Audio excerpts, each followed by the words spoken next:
आयुष मल्होत्रा जी। राधे राधे। राधे राधे महाराज जी। महाराज जी, अगर हार जाएं तो जीते कैसे? अपने ऊपर भरोसा कैसे करें? हमने तो हार कभी हार मानी नहीं, हजारों बार हार के अवसराय पर हार मानी नहीं, मुझसे जीत का एक इशारा माना। जब हार होती तो हम उसमें ढूंढते हैं कि मेरी हार कहाँ से हुई, कौन सा पॉइंट है जिसमें हमसे चूक हो गई, तो हमारी जीत का वो कदम बनेगा। हार को हमने कभी हार माना नहीं, कभी निराश नहीं हुई, कभी हताश नहीं हुई। जिद्दी स्वभाव, ये हम अपने लिए नहीं कह रहे, ये उत्तर दे रहे हैं हम आपको। हाँ, हार को कभी हार मानना नहीं, निराश नहीं, उदास नहीं, हताश नहीं। हार गया तो मैं किस पॉइंट से हारा, मुझे देखना है। मेरे अभ्यास में कमी हुई या मेरे अंदर प्रमाद स्थिति आ गई। हम इसे भाग्य नहीं मानते। भाग्य आग्य को तो झाड़ू लगा के कोने में रखना है, नहीं तो भगवत प्राप्ति भाग्य से नहीं होती। हमारा भाग्य कितना बड़ा, पीछे का कर्म ही तो है। हम इतना विशाल कर्म करेंगे कि उसे दबा देंगे। राधा राधा राधा, और चूक कहां हुई? रात दिन अपने कर्तव्य कर्म के अभ्यास में दृढ़ हो जाए तो सबसे ज्यादा प्रवीण हो जाएगा। अभ्यास में बहुत बड़ी ताकत है, बहुत बड़ी ताकत। आंख मूंद करके आदमी को लिटा करके आसपास नारियल रख करके वो गन से मार रहा है, जरा चूक जाए तो उसकी खोपड़ी फट जाएगी। अभ्यास, अभ्यास योग युक्तेन चेत सा नाम्ने गामिना। अर्जुन जी को अभ्यास से दिव्य बनना हुआ। जब देखा कि दीपक बुझ गया और भोजन का कवल मुख में ही गया, तो अर्जुन ने कहा ये ऐसा कैसे हो गया? हम प्रकाश में पा रहे थे, इसका मतलब इसका अभ्यास है। मतलब अभ्यास अगर हो जाए तो कुछ भी किया जा सकता है। रात्रि में साय साय बाणों की, तो उनके जो गुरुदेव थे वो गए, देखा तो उनका, अर्जुन इतना तुम्हारे अभ्यास में प्रियता है, तो उनका गुरुदेव विश्व का सबसे बड़ा धनुर्धर बनना है। तो द्रोणाचार्य जी ने कहा मैं आशीर्वाद देता हूं तुम्हारे अभ्यास को देखकर कि विश्व में तुम्हारे जैसा धनुर्धर कोई नहीं होगा। तो हम भी भगवान के अंश हैं यार। हम थोड़ी चूक कर देते हैं, मनोरंजन के लिए हम ढील दे देते हैं, अपने अभ्यास में प्रमाद कर देते हैं। चाहे पढ़ाई हो, चाहे जो भी हो, हमको बिल्कुल उसमें तन्मय रहना है। राधा राधा राधा, पढ़ाई हमारा कर्तव्य। तो हम, इतनी मोटी ग्रंथ होगी, हम उसे कंठस्थ कर लेंगे, पूछो कहां से पूछोगे। पर यह तभी होगा जब ब्रह्मचर्य ठीक होगा, खान पान ठीक होगा, नहीं तो स्मृति का नाश हो जाता है। ब्रह्मचर्य, आज जो नए बच्चे हैं ना, ब्रह्मचर्य का नाश मतलब स्मृति का नाश। दिमाग, प्रमाद, गंदी बातें देखना, यही सब अच्छा लगेगा। उन्हें हम कह रहे ब्रह्मचर्य में इतनी ताकत है कि कोई भी बात आप सुनाओ और 10 दिन बाद आप पूछ लो आकर के, वही वैसे उस मिलेगी। तो हमें लगता है कि जैसे शरीर स्वस्थ है और ब्रह्मचर्य हो, तो ये तो बहुत छोटी छोटी किताबें होती है। इतने मोटे मोटे ग्रंथ ऐसे पूरे याद हो जाते हैं दिमाग में, एक बार सुनाओ दिमाग में बैठ गए, क्योंकि स्मृति है। अब नए नए बच्चे गंदी गंदी बातें देखते हैं, गंदा भोजन करते हैं, व्यसन करते हैं, तो उनकी स्मृति पढ़ाई में कहाँ लगेगी? फिर तो गंदी गंदी बातों में लगेगी। वो फिर जब हार जाते हैं तो वो सोचते हैं कि शरीर को नष्ट कर दें, क्योंकि ताड़ना मिलती घर से कि इतने पैसे लगाए पढ़ाई में, ऐसा तुम कर दिए। तो माता पिता तो बड़ी मेहनत से कमा कर तुम्हें पढ़ा रहे हैं, तुम व्यसन आदमी ऐसे। तो हमें लगता है बच्चा कि अगर संयम से चला जाए तो जिस डिपार्टमेंट में हम हो, हम जान की बाजी लगाकर ऐसा अभ्यास करें, कौन किस में फेल हो जाएंगे। ये बाबागिरी कोई छोटी मोटी युद्ध वाली बात नहीं, बहुत बड़े युद्ध की बात है, बहुत बड़े युद्ध की बात है। ये कोई खिलवाड़ नहीं, जैसे अपने लोग बचपन से आए ना, भूख प्यास गर्मी सर्दी काम क्रोध लोभ मोह मद मत्सर, लोगों की गालियां सामने से। तो हमें हारना नहीं। हम अपने उदाहरण से कहते हैं, अगर हम आज जरा सा अपने को स्वीकार कर लें कि मैं किडनी फेलियर आदमी हूं, तो उठने लायक नहीं हूं, उठने लायक नहीं। हार नहीं मानी, आज भी हार नहीं मानी। हम अपने समय से देखते हैं, हमें उठाओ, हमें स्नान करवाओ, हमें चलो ले चलो, हमारी दिनचर्या चलेगी। मतलब बहुत जिद्दी स्वभाव, जिद्दी स्वभाव।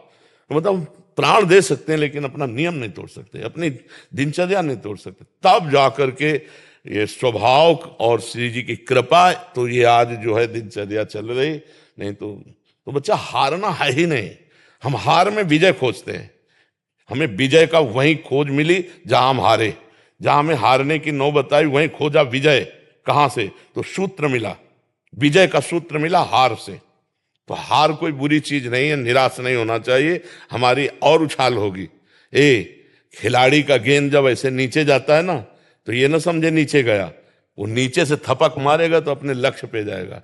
हम सब भगवान के हाथ के बाल हैं, हमको चिंता नहीं करनी है, बस हमें अभ्यास करना है और भगवान का चिंतन करना। कोई भी कार्य ऐसा दुर्लभ नहीं जो हम कर न सके। हम मनुष्य हैं, भगवान के अंश हैं, हमको हारना नहीं। 1000 बार हारेंगे तो भी हम दौड़ पड़ेंगे अपने लक्ष्य की तरफ। हार कर नहीं बैठ जाएंगे कि यार 1000 बार हार गए अब क्या जीतेंगे, नहीं नहीं, हम हार को जीत में बदलेंगे, तभी बात बनती है। नहीं अगर ऐसे तो फिर आदमी बोले ये फसल नष्ट हो गई, हम फेल हो गए, हम हार गए, शरीर छोड़ने से वही 5 स्टार होटल थोड़ी रखा है कि आओ स्वागत है तुम्हारा, भूत प्रेत बनोगे और परेशान होगे। इसलिए बहुत हिम्मत करके, मनुष्य जीवन संघर्ष का जीवन है। हम तुम तो जीव हैं, भगवान के अंश है। जब भगवान राम जी अवतरित हुए तो आप उनके जीवन चरित्र को पढ़िए। सुबह होने जा रहा है राज्याभिषेक, जय जय मचने जा रही हो, सामय के 14 वर्ष का वनवास, और विशेष उदासी, तापस वेश विशेष उदासी, 14 वर्ष राम वनवासी। और क्या क्या कष्ट प्रभु को सहना पड़ा, नंगे पैर प्रभु ऐसे जंगल में जहां कांटे कंकड़, नाना प्रकार के जंगली जंतु, क्या क्या नहीं कष्ट सहा हमारे प्रभु ने। और वहां पे सिया जी का हरण हो जाता है, ये कितना भीषण युद्ध होता है, कैसे तो आप सोचो जब प्रभु का अवतार संघर्ष में, तो हमारा संघर्ष में लेगा अरे हम भी तो उनके बच्चे हैं। जब हमारे पिता आते हैं तो उनका जीवन कितना संघर्षमय होता है। आप देखो कृष्ण जी का, देखो संघर्ष में अवतार हो रहा है। कंस के कारागार में राक्षसी पहरेदारों के अंतर्गत उस अंधेरी कोठरी में हथकड़ी बेड़ियों से जकड़े हैं वसुदेव और देव की, वहां पर ब्रह्म परमात्मा का अवतार, जिनका नाम समस्त बंधनों को काट देता है, वो पधार रहे कहा जहां हथकड़ी बेड़ी जकड़ी हुई। फिर देखो तुरंत चैन नहीं, इतने बालक जो हुए वो तो कंस ने मार डाले, अब इतने श्याम सुंदर को कम से कम भर नेत्र देख ले तो भय लग गया कि इतने सुंदर बालक को कहीं कंस मार दिया। तो बोले प्रभु हम आपसे इस बात की प्रार्थना करते कि हमारे इस भय को दूर करो। तो बोले भयभीत हो तो गोकुल छोड़ आओ। अपने प्राण प्यारे सर्व सुंदर बालक को दूसरी जगह छोड़ने के लिए विवश होना पड़ा। आप देखो भगवान वहां कितने दिन टिके ब्रज में, प्रगट लीला में 11 वर्ष, मथुरा से द्वारिका, क्या क्या, जो ही मथुरा पहुंचे तो कंस का वध कर दिया था। तो कंस का ससुर था वो जरासंध, अरे 21 अक्षौणी सेना लेकर के, महाभारत में तो 18 अक्षौणी, 21 अक्षौणी सेना लेकर के 17 बार आया। फिर काल यवन आया, 18वीं बार भगवान भागे थे रण छोड़ भगवान, क्योंकि काल यवन को मरवाना था मुचकुंद के हाथ से। फिर सरकार का अंतिम जो लीला हुआ बाण संधान करके। तो आप सोचो जब भगवान अवतरित हो रहे तो इस संसार में उनको संघर्ष सहना पड़ा, तो हम तुमको सहना पड़े। हमारे तुम्हारे सामने तो इतने संघर्ष है नहीं, आराम से खूब बुद्धि को भगवान में लगाते हुए संघर्षों से लड़ना है। हमें ये नहीं सोचना हाय हाय क्यों विपत्ति आ गई, नहीं, विपत्ति आई तो हमको उससे गुजरना है, हमको उससे निपटना है। भगवान ने यही अवतार लेकर के सिखाया है, हम धैर्यवान बने, बुद्धिमान बने। पर इसके लिए भगवान का भजन चाहिए, भजन नहीं है तो फिर रुपया पैसा से धैर्य नहीं आता है। ये विवेक रुपया पैसा से बाजार में नहीं मिलता, ये सत्संग और भजन से प्राप्त होता है। विपत्ति दुख और हार को बर्दाश्त करके आगे बढ़ने का जो उत्साह मिलता है वो अध्यात्म से मिलता है, वो लौकिकता में नहीं। महाराज जी ये प्रश्न इन्हीं का नहीं है, आजकल के नए बच्चे जो पढ़ रहे हैं या किसी परीक्षा के लिए तैयारी कर रहे हैं या कहीं आर्मी में भी होना है, महाराज जी क्या इतना प्रयास कर लेते हैं तो सक्सेस मिलता नहीं है, फिर उसके बाद बहुत निराशा। हम ये कहते हैं प्रयास में सफलता है। हमारी बात हर विद्यार्थी अगर मान ले, हमें फिर इसका उत्तर दे, आप अपने ब्रह्मचर्य को छीण मत करना, आप कोई नशा मत करना जब तक विद्या अध्ययन कर रहे हो, ये बहुत बड़ी साधना है। और अगर आप ग्रेजुएट ना हो जाए तो हमें बताना। लेकिन 13-13, 12-12 वर्ष के बच्चे कुसंग के कारण, मोबाइल के कुसंग के कारण गंदे गंदे क्रियाएं करने लगे, गंदे गंदे आचरण करने लगे। अब ये फेल नहीं होंगे तो क्या होंगे? नहीं तो हमारी एक केवल बात समझ लें, ब्रह्मचर्य छीन होने मत देना और कोई नशा मत करना। फिर आपको देखो अपने आप ब्रह्मचर्य आपको पढ़ाई में न लगा दे तो बताना। आपको सच्ची कहते हैं कि इतना ब्रह्मचर्य में ताकत है कि जैसे चतुरासी जी है, तो जोई जोई प्यारो करे से है ना, तो ऐसे पीछे से आज वह देखियो तो प्यारी रंग भरी, यहाँ जोई जोई प्यारो तक, जोई जोई प्यारो से वहां से वहां, जैसे 100, 99, 98, 97, 96, 95, 94, 93, 92, 91 बचपन में याद की थी गिनती, ऐसे उल्टा और सीधा दोनों तरफ से ग्रंथ याद, अमुक संख्या अमुक संख्या अमुक संख्या अमुक संख्या। हम अगर जिस कार्य में लगे तो उसमें तन्मयता, अब कैसे बताएं, सैकड़ों हजारों बच्चों में फैल गया है हस्तमैथुन, हजारों बच्चों में फैल चुका है। मुख्य कारण यही। हाँ, और मुख्य कारण यही, और डॉक्टर सपोर्ट करते हैं तुम्हारा स्वास्थ्य अच्छा रहेगा। हम अपनी किसानी भाषा में कहते हैं गेहूं की फसल, जो अगर कोई किसान हो, इनमें कोई किसानी जानता हो तो जानना, गेहूं की फसल जब गलेथ में आती है, गलेथ का मतलब होता बाली निकली नहीं, निकलने वाली है, और आप काट लो, ना भूस मिलेगा ना दाना, और 1 महीना और ठहर जाओ, बाली आ जाने दो, दाना पक जाने दो, तो 40 मन गिरेगा के। तो हम कह रहे हैं 20 वर्ष तक जवानी का गलेथ आता है, उसको ब्रह्मचर्य में रखो, उसको काटो मत, और 20 के बाद जब ब्याह करो तो 20-25 वर्ष तक आप संसार के खेल खेलो, आप देखो कोई परास्त नहीं कर सकता। हम अभी 13, 14, 15, 16, 17, हाँ जवानी तो इधर उधर गंदी बातों में नहीं, तो हम कह रहे हैं कि ब्रह्मचर्य में अपार सामर्थ्य है, अपार सामर्थ्य है। ये नवीन बच्चे जो ब्रह्मचर्य नष्ट करें बहुत घातक, जैसे 20-21 के बाद ब्याह हो गया, अब उसके ब्रह्मचर्य कोई परिपक्व अवस्था आ गई, अब वो अगर गृहस्थी में प्रयोग भी करता है अपने ब्रह्मचर्य का, तो 10-20 साल उसको चक्कर नहीं आएंगे, कोई परेशानी नहीं होगी, पर एक अपनी मर्यादा से जिसका पाणी ग्रहण किया। अब ऐसे पशुवत आचरण करोगे तब तो फिर नष्ट ही हो जाओगे। तो ये जो बच्चे फेल हो रहे हैं, इनके 2 कारण हैं, ब्रह्मचर्य का नाश और व्यसन। तो माता पिता के आचरण भ्रष्ट होने के कारण बच्चों के आचरण और भ्रष्ट होते चले जा रहे हैं। इसीलिए शिक्षा तो है ही नहीं महाराज जी, कहीं ना स्कूल में सिखाया जाता है हमें, ना समाज में सिखाया जाता है। ये ऐसे शिक्षा महाराज जी आप दे रहे हैं तो समझ आ रही है, ये तो बड़ा महाराज जी माता पिता सिखा नहीं सकते, बाहर दोस्त आती हैं वो तो और परमात्मा में घुसा दें ऐसा। हाँ, जैसे हम लोग स्कूल जाते थे तो हम लोगों को अलग से मक्खन अम्मा देती थी, पढ़ाई है, बच्चों की बुद्धि लगती है। अब चाउमीन खा के स्कूल जाते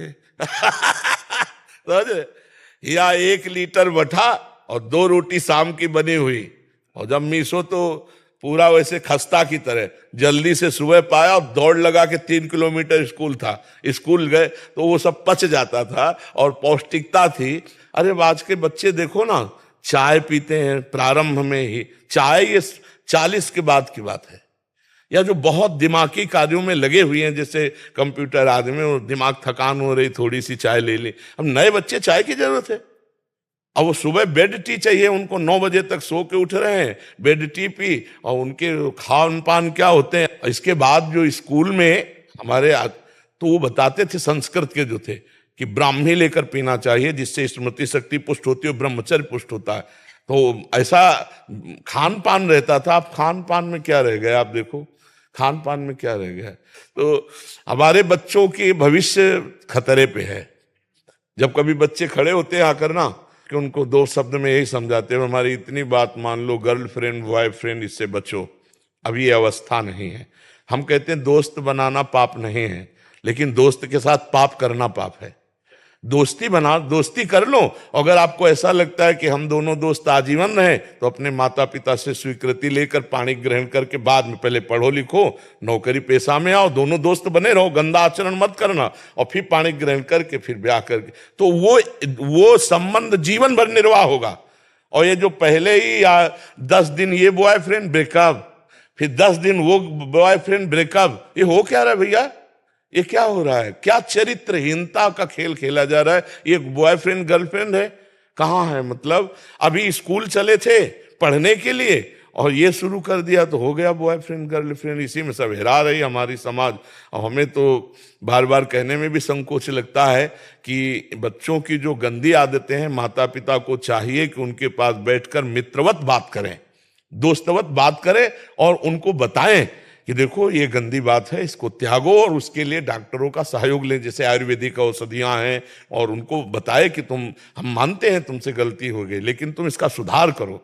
अपने बच्चों के बीच में घुसना चाहिए, उनके जीवनचर्या में, उनकी सोच में अपनी सोच मिलानी चाहिए। तो इसलिए हमें लगता है बच्चों से अब ऐसी बातें नहीं करना चाहिए कि अगर गलत किया तुम नहीं, अगर गलत हो जाए तुमसे ना, तो तुम हमारे पुत्र हो, हम तुम्हें दोस्त की तरह बचाएंगे, कोशिश करो गलती ना हो, अगर गलती होगी तो तुम्हारी गलती में हम सम्मिलित रहेंगे, हम तुम्हारे दोस्त भी हैं। तो बच्चे का उत्साह बनता है, वो अपनी हर बात माता पिता से शेयर कर सके तो बच सकता है। पर ऐसा प्रायः माता पिता नहीं होते हैं, प्रायः भय प्रदान कर देते हैं। हमें लगता है भय की वृत्ति से आप बच्चों को नहीं बचा सकते, प्यार की वृत्ति से बचा सकते हो, भय वृत्ति से नहीं बचाया जा सकता। और ये बहुत बड़ा रोग है, आपको हम कैसे बताएं। एक 13 वर्ष का बच्चा खड़ा होना मुश्किल हो गया। अब बच्चे हैं, उनको तो कुछ समझ में नहीं आ रहा, उनको तो लग रहा है सुख का साधन है, और वो 8-8 10-10 बार तो खड़े होना मुश्किल हो गया। तो हमें लगता है यार बच्चों को बचाओ। तभी हमारे भारत की जो पीढ़ी है वो इन्हीं में कोई एमएलए है, इन्हीं में कोई सांसद बैठा हुआ है, इसी में कोई महात्मा बैठा हुआ है। मान लो अपने लोग स्कूल में पढ़ रहे थे, पता थोड़ी होता कि हम एमएलए बनेंगे। अगर सही संस्कार हुए तो हमारे भारत का इसमें उत्थान होगा कि ये नई पीढ़ी संभाल ली जाए, माता पिता समाज मिल करके इनको व्यसन मुक्त करे, व्यभिचार मुक्त करे, तो ये आगे बढ़ सकते हैं। पंडित दीपक शर्मा जी, रतलाम, मध्य प्रदेश। राधे राधे महाराज जी। सरकार आपके चरणों में कोटि कोटि प्रणाम। गुरुदेव भगवान, श्री जी ने इस दास को एक कर्मकांडी ब्राह्मण के रूप में कार्य पर लगाया हुआ है। गुरुदेव, जब किसी के ग्रहों के प्रतिकूल प्रभाव के कारण हम अलग अलग ग्रहों के उपचार हेतु उनके नाम का जाप अनुष्ठान करते हैं, जब इस सृष्टि को बनाने वाले समस्त ग्रहों इत्यादि को बनाने वाले श्री हरि हैं, तो क्या अलग अलग ग्रहों को साधने की बजाय यजमान को हरि तत्व से जोड़कर उनके पूरा क्लियर। जब जानकी नाथ सहाय करे तब कौन बिगाड़ सके नर तेर ले। हाँ, जो पे कृष्ण चरण मन अर्पित तो करी है का नवग्रह रंक, एक भगवदानंद, एक भगवन नाम, एक भगवत रूप, भगवत लीला, संपूर्ण विघ्नों का ना, हरि स्मृति सर्व विपद विमोक्षणम। भगवान का स्मरण मात्र समस्त विघ्नों का नाश कर देता है। हमें लगता है ये बहुत उत्तम सत्संग के द्वारा आपको बुद्धि मिली है, आप इसको स्वीकार करें और ऐसा ही अनुष्ठान करावें, उससे निश्चित मंगल हो जाएगा। हरि विमुख हो और आप शनि राहु की उपासना करो, बिल्कुल आप जितना चाहो उतना अनुष्ठान कर लो, कभी आपके अनुकूल नहीं हो सकते हो। और 7.5 ही शनिचर लगा हो और भगवान की आराधना कर रहा तो कुछ नहीं बिगाड़ पाएगा, आप समझे। ये सब लोकपाल, बड़े बड़े देवता, बड़े बड़े नक्षत्र, ये सब भगवान। देवराज इंद्र की पूजा रुकवा दी ठाकुर जी ने, जब देखा त्रिभुवनपति का अभिमान है, रुकवा दी। ब्रज में बाबा से कहा, ये जो पुआ खीर सब बना रहे हो ये किसकी पूजा के लिए? तो कहा देवराज इंद्र की पूजा के लिए। तो भगवान ने उपदेश किया और कहा देवराज इंद्र की पूजा नहीं होगी, गिरिराज गोवर्धन की पूजा होगी। और जब देवराज इंद्र को पता चला तो उन्होंने कहा ऐसे नष्ट कर दो पूरे ब्रज को, पूरे ब्रज को सांवर्तक मेघगणों को आज्ञा की, जो प्रलयकालीन मेघ वर्षा के द्वारा नष्ट कर दो, ओले वर्षाओ ऐसा। उनको भगवान का प्रताप तो पता था, लेकिन प्रमाद स्थिति के कारण भूल गए थे। भगवान ने सुदर्शन चक्र को आज्ञा की, ऊपर ही सब उठा के गिरिराज जी को 7 दिन 7 रात्रि समस्त ब्रजवासियों को, आसपास भगवान शेष जी घेरा बनाए हुए। जब देखा भागवतिक शक्ति के आगे कुछ नहीं, तो चरणों में आके कामधेनु गाया के साथ आके अभिषेक किया और चरणों में कहा प्रभु अब दोबारा गलती नहीं होगी, हम जान गए कि आप परब्रह्म परमात्मा हो। तो कोई भी ग्रह नक्षत्र देवी देवता जब भगवान की शरण में हो जाया जाता है तो कोई कुछ नहीं बिगाड़ सकता है और रक्षा करेगा। जैसे आप भागवत में देखिएगा जड़ भरत जी का प्रसंग। जड़ भरत जी को एक काली उपासकों ने, दस्युराज था तो उसने संकल्प किया था कि यदि संतान होगी तो हम नर बलि देंगे। तो संतान हो गई तो एक आदमी को पकड़ के ले आए और वो आदमी को बढ़िया सब खान पान के लिए फ्री कर दिया। तो जो खवा रहा था उसने कहा खाओ, इसके बाद गड़ासा भी चलेगा, तुम्हारी बलि दी जाएगी। अब वो अवसर निकाल के भाग निकला। अब उन जो दस्यु के अनुचर थे उन्होंने कहा तो हम ही को बलि चढ़ा देगा। अगर हमने कहा कि भाग गया है वो, तो जल्दी ढूंढो। तो देखा तो ये ब्रह्मबोध संपन्न महापुरुष जड़ भरत जी शरीर भाव से ऊपर उठे हुए एकदम, अरे कहा इससे बढ़िया कोई अब होगी बलि। पकड़ लिया, बांध लिया। तो महापुरुष उन्होंने सोचा प्रारब्ध है, ले गए, स्नान कराया, खीर पुआ पवाया, खूब आराम से खा लिया, तिलक लगाया और जे ही देवी के सामने गर्दन झुकाई तो देवी की प्रतिमा में ऐसी जलन पैदा हुई कि देवी प्रतिमा फोड़ करके प्रकट हो गई और वही तलवार लेकर अपने ही पूजकों को काट डाला। जड़ भरत जी के प्रसंग में देखना, जो भगवान का भक्त है, जो ब्रह्म ज्ञानी है, उसको कोई ग्रह नक्षत्र देवता उसका कुछ बाल बाका नहीं कर सकते। क्योंकि सब में ब्रह्म बुद्धि रहती, भगवत बुद्धि रहती, तो हमें लगता है सही उपचार यही, हरि स्मृति सर्व विपद विमोक्षणम, समस्त दुखों से बचने का उपाय एकमात्र भगवान के चरण है। हाँ, चरणों का चिंतन करना ही समस्त दुखों से मुक्त होना है। ऐसे भगवान से विमुख रहो, चाहे जितना आप किसी को अनुकूल करने की कोशिश करो, कोई जा पर कृपा राम की हुई ता पर कृपा करे सब कोई, यह सिद्धांत समझ ले, बहुत उत्तम बात है जी। ललित सिंह जी जयपुर से। राधे राधे। राधा वल्लभ श्री हरिवंश महाराज जी, दंडवत प्रणाम। महाराज जी, प्रेम प्राप्ति में सुख की आशा बाधक क्यों है? क्योंकि सुख देह धर्म से युक्त है और प्रेम भागवत धर्म से युक्त है। समझते हो, प्रभु से प्रेम होता है तो प्रेम गलियति साकरी तामे दोनों समाये, प्रेम में दो वृत्तियां नहीं चल सकती, अपना सुख और इष्ट का सुख नहीं चल सकता। अपना सुख तो देहाभिमान युक्त भोगानंद जो है ना, और परमात्मा सुख तो देह भाव विस्मृति, पांचों भूले देह शुद्ध विस्मृति प्रेमानंद भगवदानंद। इसलिए प्रेम में स्वसुख वांछा बाधक है, तत्सुख भाव पूरक है। स्वसुख वांछा देह भाव को लेकर के है, इंद्रियों को लेकर के है। जो भगवत सुख का आनंद लिया जाता है वो स्वसुख वांछा नहीं, वो तो हमारी आत्मा है। आत्मा हरिवंश प्रगट परमानंद श्री हरिवंश प्रमाण मनम, हमारी वो तो आत्मा है। जो आत्म सुख भगवत सुख है, जैसे हम प्रभु के ध्यान में सुखी हो रहे हैं, तो ये तत्सुख है। तत् माने प्रभु, उनको प्रभु सुख है। और ये पर सुख है, देह पर है, जगत पर है, ये पर सुख है। पर सुख का मतलब हम सुख में आए तो हम गए, और तत्सुख भगवत सुख है। तत् माने परमात्मा सुख, तत्सुख परमात्मा सुख। तो अगर हम परमात्मा सुख में डूबे हुए तो प्रेम में डूबे हुए हैं, और देह भाव में डूबे हुए तो भोगानंद में डूबे हुए हैं। खान पान देखना सुनना ये सब जितने सांसारिक भोग हैं, शब्द स्पर्श रूप रस गंध, इनसे राग होता है, मोह होता है, आसक्ति होती, प्रेम नहीं होता। प्रेम तो सिर्फ प्रभु से होता है। संसार में यही जो प्रेम फैला तो उसको राग कहा गया, मोह कहा गया, आसक्ति कहा गया। और जब वो परमात्मा की तरफ गया, प्रियालाल की तरफ गया, तो वो प्रेम कहा गया। प्रेम में स्वसुख वांछा नहीं होती। सेवक सुख चाहे मान भिखारी, सेवक बन करके अपना शरीर सुख चाहे तो सेवा कैसे कर पाएगा? तो इसलिए स्वसुख वांछा बाधक है। अब आगे बढ़ोगे तो खुद दिखाई देगी स्वसुख वांछा कितनी बाधक। अब हम अपने सुख के किसी एक इंद्रिय सुख में फंस जाए तो प्रियालाल का विस्मरण होने लगेगा, प्रियालाल की सेवा सुख की भावना नहीं बन पाएगी। अपने सुख का चिंतन, ये खाना, ये देखना, ये भोगना, किसी एक वृत्ति में फंस जाए तो प्रेम में बाधा खड़ी हो जाएगी।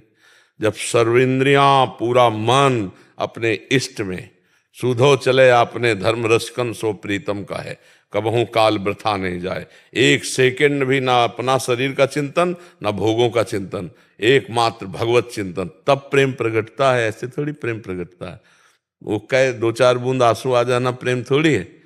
प्रेम का मतलब है आठों पहर अपने इष्ट के चिंतन में बढ़्यो आनंद मोद सबके, महाप्रेम सुरंग रंगी, और न कछु सुहाय तिनको जुगल सेवा सुख पगी, निशिदेव से जानत नाहि सजनी, एक रस भींजी रहे गोप गोपिन आदि दुर्लभ, ते सुखे दिन प्रतिलह। बढ़्यो आनंद मोद सबके, महाप्रेम सुरंग, महाआनंद महाप्रेम प्रियाजू के चरणों से है। पर वहां तक पहुंचने के लिए पहले दूरादपास से स्वजनान, पहले अपने पारिवारिक सुखों का त्याग करे, फिर अर्थ के द्वारा प्राप्त करोड़ों प्रकार के सुखों का त्याग करे, फिर साधना के द्वारा प्राप्त सुखों का त्याग करे, तब प्रियालाल के सुख को प्राप्त होता है। दूरादपास स्वजनान सुखमर्थ कोटिम, सर्वेषु साधन वरेषु चिरम निराशा, वर्षंत में सहजाद्भुत सौख्य धाराम, श्री राधिका चरण रेणु मनुष्य मराम। अब देखो, जैसे प्रियालाल की आप भक्त हो तो भगवत चर्चा हो रही है, अब यहाँ कोई विषय चर्चा करने लगे तो आपका मन जाएगा? नहीं जाएगा ना। एक एक इंद्री संभल गई। ऐसे हम प्रियालाल का ध्यान कर रहे हैं, हमारे सामने कोई कितना भी प्रिय आवे अच्छा नहीं लगेगा। ऐसे हम प्रियालाल का उच्छिष्ट पा रहे तो हमें कोई अन्य भोग नहीं।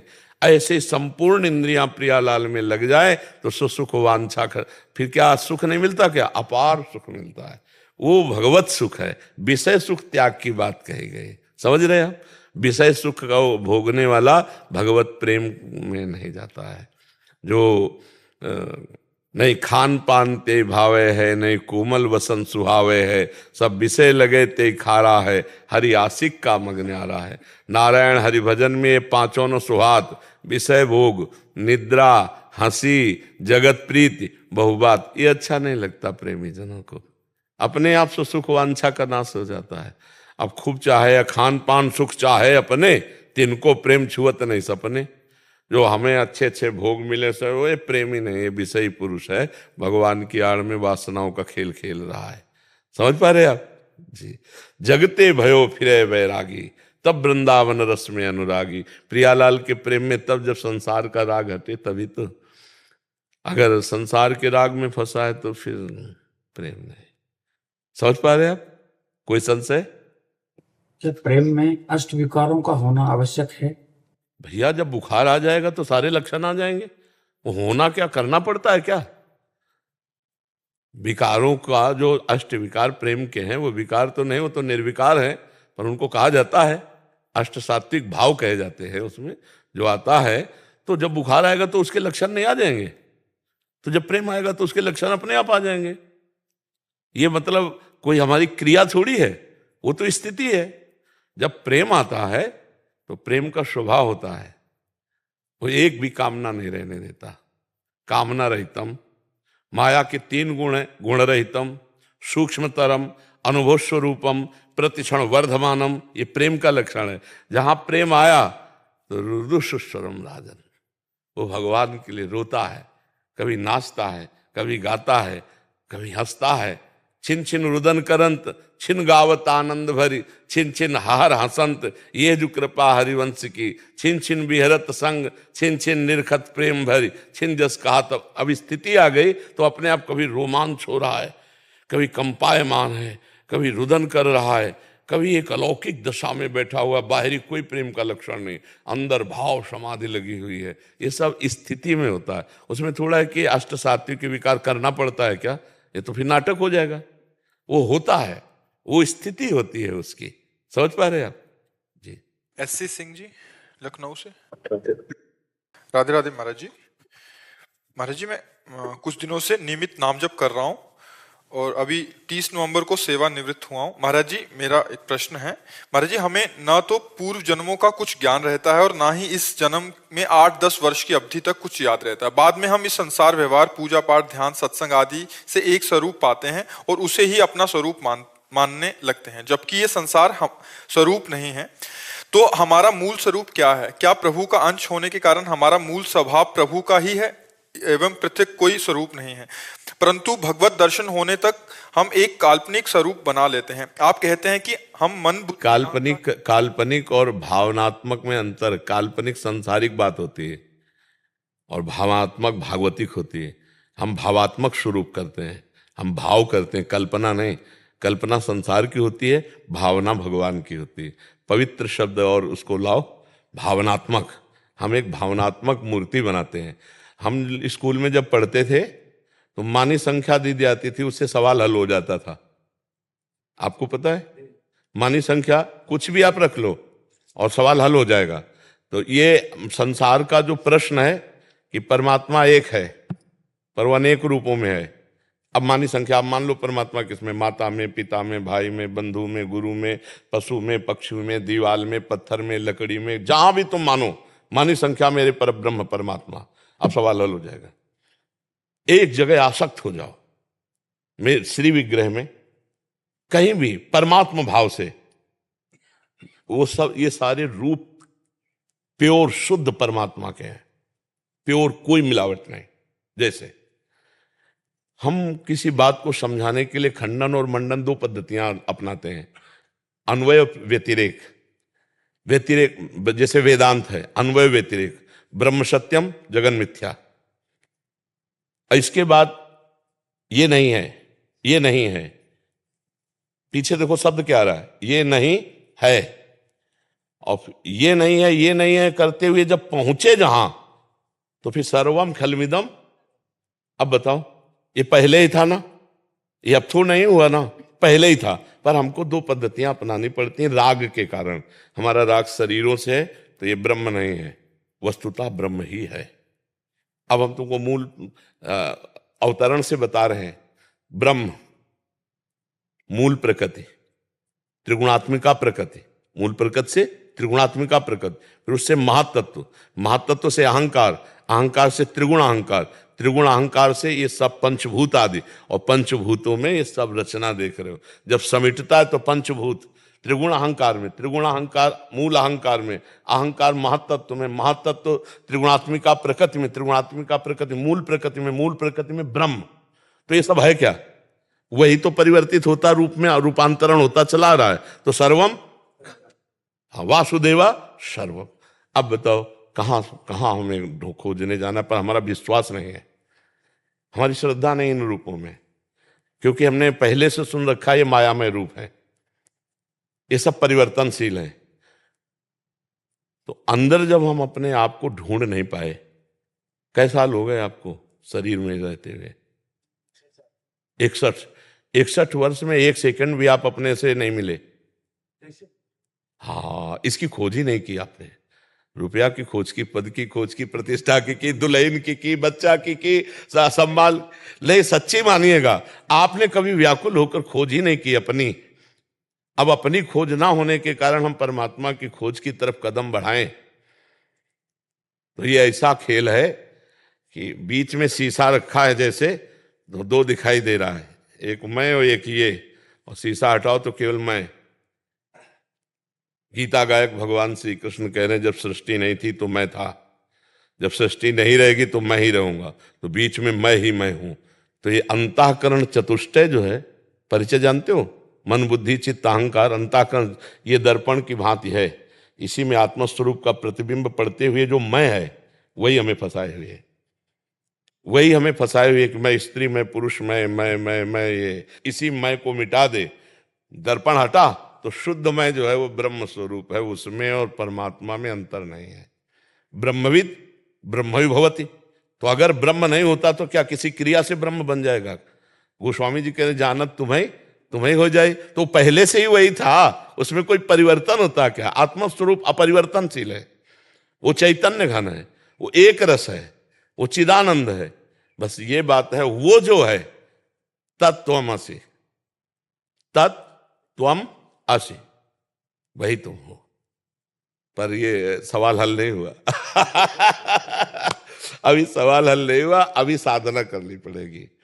इसीलिए साधना करनी पड़ेगी, खूब संसार के चिंतन को छोड़कर भगवत चिंतन परायण रहो।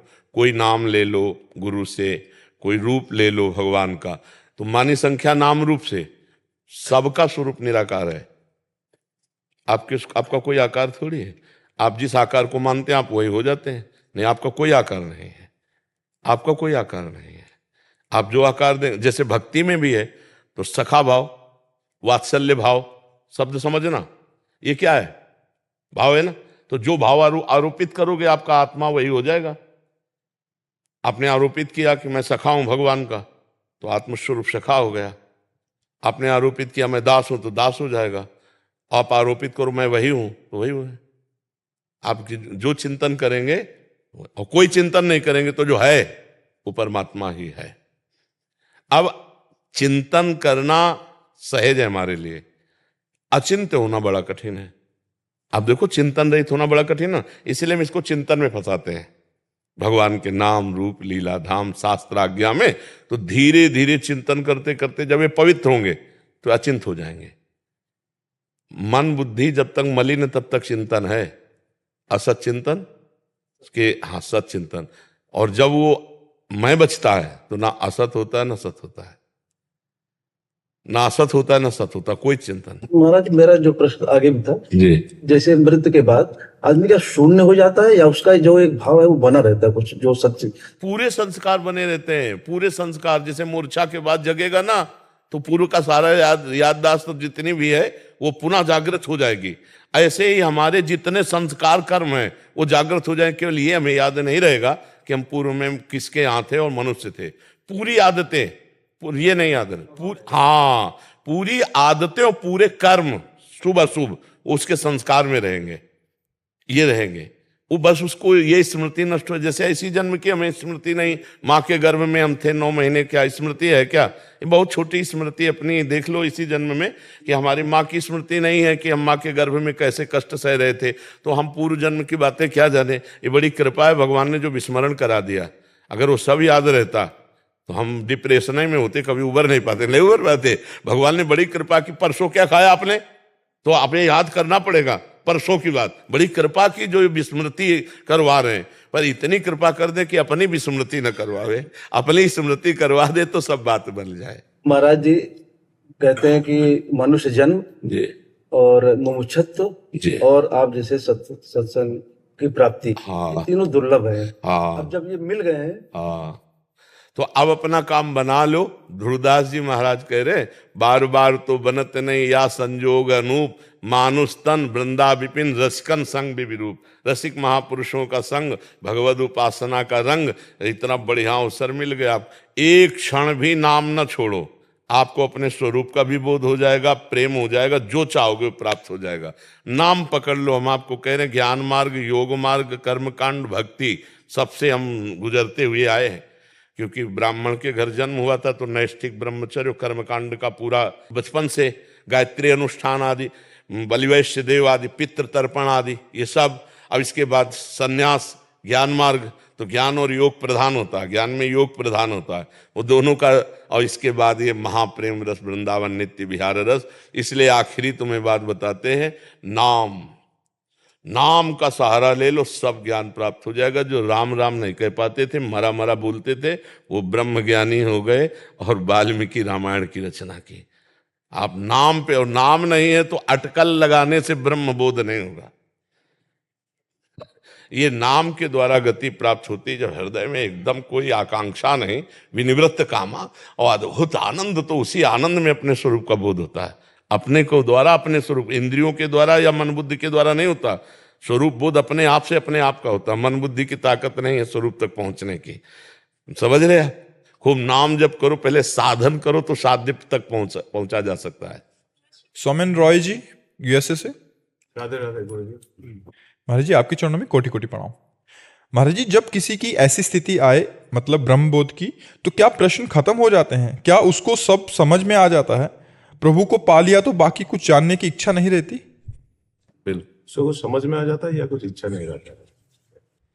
जैसे आप छक गए ना, तो आपको अनुभव हो गया ना, अब हम छक गए, फिर आपको भोजन की इच्छा उस समय नहीं हो सकती। तो ये तो प्राकृतिक छकन है, वो सच्चिदानंद में छकन है।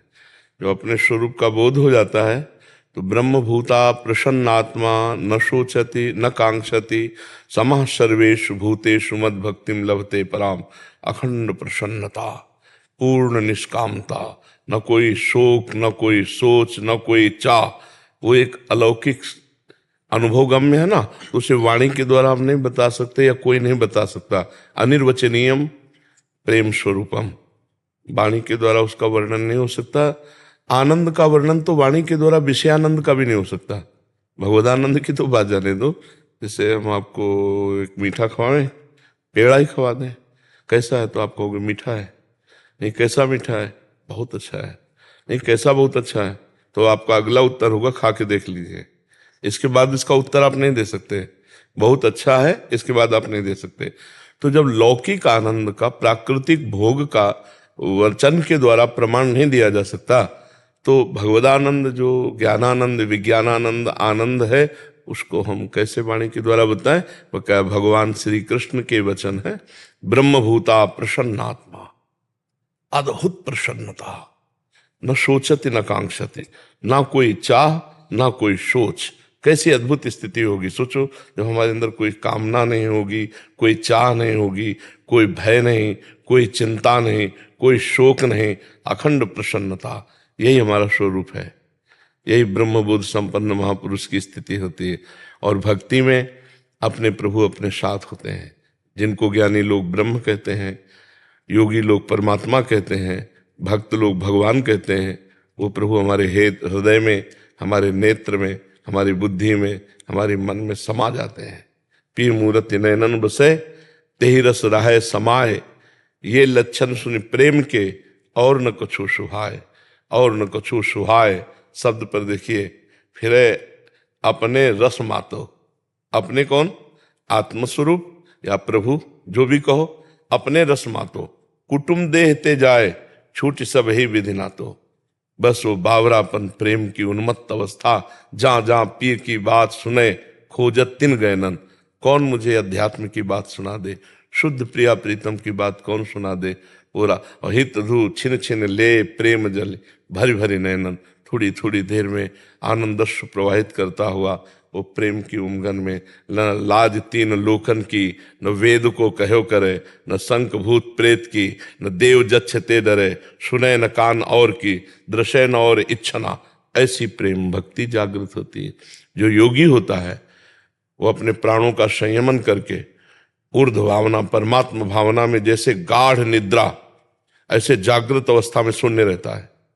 गाढ़ निद्रा में कोई चिंतन नहीं, पर बेशुद्ध अवस्था होती है। वो शुद्ध में रहते हुए भी गाढ़ निद्रा की तरह रहता है, परमात्मा स्थित।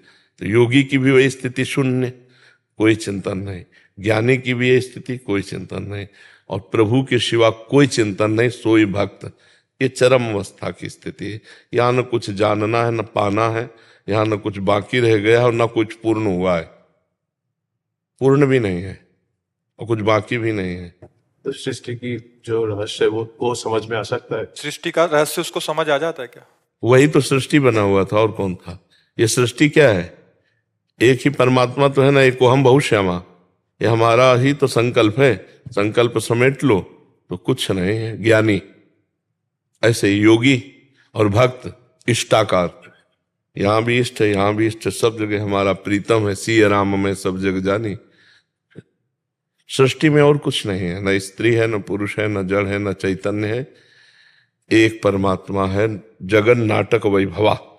जैसे सिनेमा के पर्दे के अंदर कुछ नहीं है, पीछे से फोकस पड़ रहा है तो स्त्री पुरुष सब दिखाई दे रहा, ग्राम नगर सब कुछ, पर्दे में कुछ नहीं है।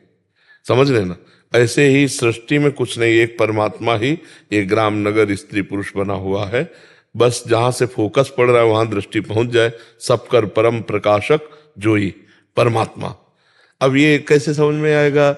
हमारी बहिर्मुख दृष्टि की स्त्री नहीं है, पुरुष नहीं है। नहीं, ये तो पोशाक है। थोड़ी देर के लिए तुम स्त्री की पोशाक पहन लो तो तुम स्त्री थोड़ी हो जाओगे। थोड़ी देर के लिए पुरुष की पोशाक पहन लेने पर पुरुष थोड़ी हो जाओगे। तो ये थोड़ी देर है, मतलब 100 वर्ष 80 वर्ष, ये थोड़ी देर है। ब्रह्मा की दृष्टि में उनको एक ऐसे किया कमल की पंखुड़ी में, तो यहाँ का 1 वर्ष हो गया। तो आप सोचो कितनी आयु हमारी है। तो इतनी आयु के लिए धोखे का भेष है ये स्त्री पुरुष।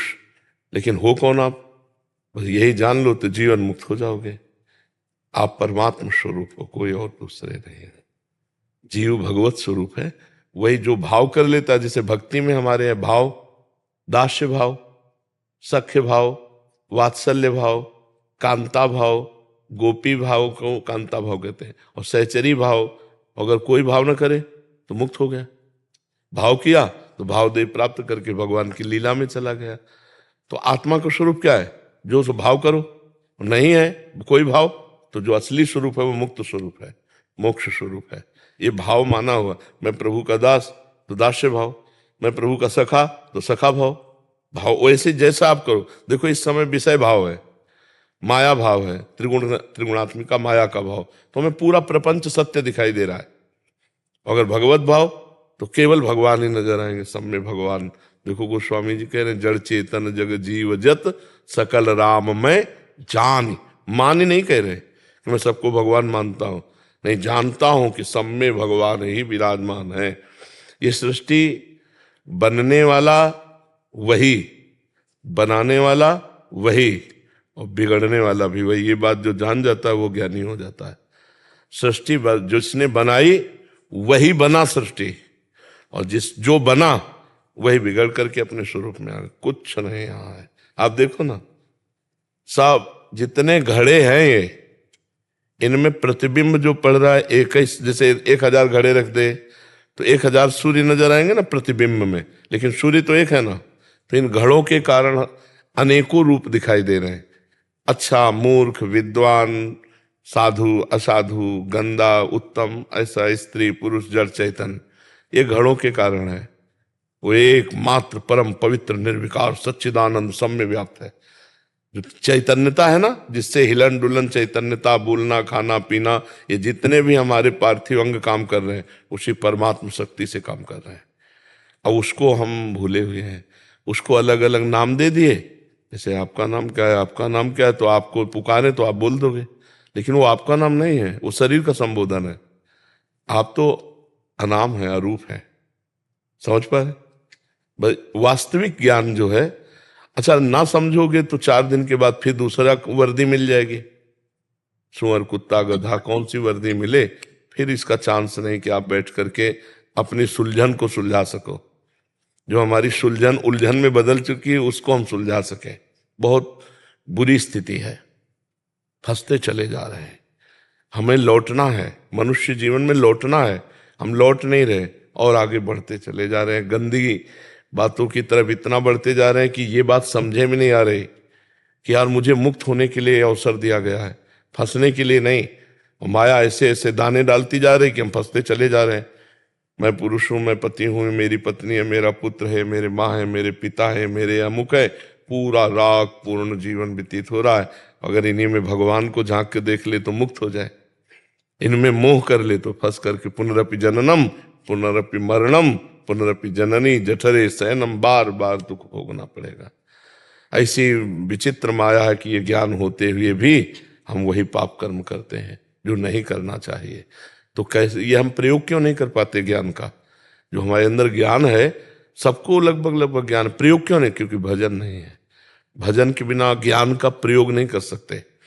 और ज्ञान हो या ना हो, भजन शुरू कर दो तो आपके अंदर जो ज्ञान आएगा वो प्रयोग वाला आएगा। पढ़ लिख के जो ज्ञान होता है दूसरों को सुनाकर रुपया पैसा प्रणाम नमस्कार प्राप्त किया जा सकता है, माया की ग्रंथि का भेदन नहीं। विनिश्चितम बदामिते न अन्यथा वचांस में, हरिम भजन ते नरा भवसागर तरंतिते। अगर भजन नहीं तो फिर ये कथा वार्ता ही केवल रह जाती है, अंदर का सिस्टम नहीं सुधरता है। कि ज्ञान तो है पर उसका प्रयोग नहीं है। प्रयोग है शांत, त्यागात शांतिनंतरम। ज्ञान का मतलब क्या? शांति। श्रद्धावान लभते ज्ञानम तत्परः संयतेन्द्रियः ज्ञानम लब्ध्वा पराम शांति मचिरे राधि गच्छति। किससे यश कीर्ति प्रणाम नमस्कार? कोई द्वैत हो, दूसरा हो तो है। हम अपने हाथ से पैर छुए तो हमको कैसा लगेगा? कुछ लगेगा क्या? ना अच्छा ना बुरा। ऐसे मेरी आत्मा ही तो है सब, तो दूसरा कोई हो तो बताओ। एक ही तत्व है, वो तुम में भी है। तो मान लो इसमें बिजली, इसमें बिजली, इसमें बिजली, इसमें बिजली। अब वो हाइलोजन की मैं ज्यादा प्रकाश करता हूँ, एसी कहे मैं ठंडा करता हूँ। नहीं भाई, तुम सब करण हो, बिजली चली जाएगी तो ना तुम प्रकाश दे पाओगे ना तुम ठंडा कर पाओगे। ऐसे ही समझो, हम सब शरीरों के अंदर वो जो पावर है वो परमात्मा है और वही मैं हूं। मैं अपने को भूलकर इसमें फंस गया। बस यही झंझट मिटानी है और कुछ नहीं करना। चाहे भक्ति से मिटाओ, चाहे योग से मिटाओ, चाहे सांख्य ज्ञान से मिटाओ, चाहे सेवा करके मिटाओ, चाहे वैराग्य त्याग कर, इन के इन प्रकार शुद्ध ज्ञान के बिना बात नहीं बनती। अब जैसे भक्ति शुरू हुई और ज्ञान नहीं है तो हे भगवान मेरा संकट मिटा दो, हे भगवान मुझे ये भिखमंगापन बना ही रहता है। और जब तक मांग है प्रभु से तब तक प्रभु मिलना मुश्किल है। जो भगवदानंद है वो तभी प्राप्त होता है। जाहि न चाही कबहु कछु, तुम सन सहज सने, तो बसहु निरंतर तासुर सो राउर निज के। जिसने चाह मिटा दी वही भक्त, जो अचाह हो गया वही ज्ञानी, जो आप्त काम, कामनाओं का संपूर्ण त्याग वही योगी। साधना का फल ये है कामना का मिट जाना। आप बोलो इस सृष्टि में कौन सी चीज है जो आप लेके चलोगे हमारे साथ? जो मैं शब्द है उसके साथ क्या लेके चलोगे? कुछ तो नहीं जाना, शरीर भी छूट जाएगा। धोखे में रहे ना, तपस्या की, साधना की और लौकिक अनुकूलताएं मांगी और शरीर पूरा हो गया, सब यहीं पड़ा रहा। तो हमको वो चीज ले जानी, मान लो हमारे पास 100 श्वासें हैं तो हमें वो चीज खरीदनी है जो अनंत काल तक हमारे साथ रहे। वो है भगवान की स्मृति, वो है स्वरूप बोध, वो है परमात्मा चिंतन। अब ये बातें कहाँ लोगों की समझ में आती है? भाई लोग तो ये समझना चाहते हैं कि साधु महात्मा कोई भी हो वो ऐसा कुछ जंतुर बांध दे, कुछ छू कर दे, कुछ ऐसे आशीर्वाद दे दें कि हमारे बिगड़े काम बन जाए तो जय हो। बिगड़े काम बन भी गए तो तुम बिगड़ जाओगे। तुमको तो जाना है ना, तो काम चाहे जितना बन गया हो, किस काम का। हम कह रहे 1 किलोमीटर में तुम्हारा मकान बना हो, भारत के सारे सुख तुम्हारे पास हो, मरोगे तो है ही है ना। और जब मरोगे तो क्या है, सब लाद के ले जाओगे? नहीं। तो फिर इनमें समय बर्बाद कर दिया, और जिससे बोध होना था, जिससे परमात्मा प्राप्त, वो तो साधन किया नहीं, तो फिर गए ना 84 के चक्कर में। अब ये बात कहाँ समझ में आती है लोगों को। अगर किसी को ऐसा लगता हो कि संतों के हाथ धरने से काम चल जाता है, तो हम सबके सर पे हाथ रख दे तुम्हारा काम हो जाए, ऐसा नहीं होता। काम होता है भजन करने से। हम भजन करेंगे और कामनाएं करेंगे तो भगवान उसकी पूर्ति। पक्का समझो, फ्री यहाँ कुछ नहीं है, हम तुमसे स्पष्ट बता रहे हैं। ये ऐसी बाजार यहाँ फ्री कुछ नहीं है। यहाँ जो कुछ तुम्हें चाहिए तो तुम्हें कर्म करना पड़ेगा, या तुम्हारे पास पूर्व का बैंक बैलेंस पुण्य का हो तो मिलेगा, नहीं तो नहीं मिलेगा। अगर पूर्व का बैंक बैलेंस पाप अधिक है और तुम इस समय खूब मेहनत कर रहे हो तो भी नहीं मिलेगा, तुम्हें दुख भोगना पड़ेगा। भाई ये ज्ञान जैसे सृष्टि का हो जाता है ना, वो बड़ा प्रवीण होकर अपने को बचा करके निकल जाता है। तो ये ज्ञान तो केवल संतों से मिलेगा, शास्त्र में आप नहीं पकड़ पाओगे। क्योंकि शास्त्र का अनुभव करके जब वो बोलते हैं हमारी भाषा में सरल, तो हम समझ जाते हैं। शास्त्र भाषा ऐसी है कि जैसे राजा के खजाने को बहुत भूल भुलैया में रखा जाता है। मार्ग वही है, पर इतने मार्ग बता दिए गए कि वो आदमी पहुंच नहीं पाएगा जहां खजाना रखा है। तो जो राजा का निजी जन हो जाता है, उसको पता होता है कि ये सब भूल भुलैया, सीधा ये मार्ग है। जैसे हम कभी कभी कहते हैं, देखो तुम लोगों को ज्यादा चिंता करने की जरूरत नहीं, तुम अपने कर्तव्य कर्म को भगवान की पूजा समझो, अपने परिवार में भगवान को देखो, नाम जप करो, इसी से भगवत प्राप्ति हो जाएगी। बिल्कुल सरल भाषा में सब शास्त्रों का सार। भगवान को परिवार में पहले देखो, बाहर देखने की जरूरत नहीं, पहले घर में देखो। पहले अपने में देखो, फिर घर में देखो, फिर मोहल्ले में देखो, फिर ग्राम में देखो, फिर प्रदेश में देखो, फिर देश में, फिर विश्व में फैलाओ अपने भावना को। अभी भगवत प्राप्ति हो जाएगी। भगवत प्राप्ति के लिए सही पूछो तो भगवत प्राप्त हो बस यही जानने के लिए है। जो व्यवधान है उनको हटाया जा रहा है। यही व्यवधान, राग और द्वेष, अपना और पराया, मैं और तू। माया का स्वरूप क्या है? मैं अरु मोर तोर तय माया, जेहि बस कीन्हे जीव निकाया। मैं, तू, मेरा, तेरा, इसी को मिटा देना। मैं और तू नहीं। जहां मैं और तू है वहां माया है, जहां तू ही तू है वहां भक्ति है, और जहां मैं ही मैं है वहां ज्ञान है। एक पकड़ लो, एक मार्ग में चल लो। समझ पाए आप?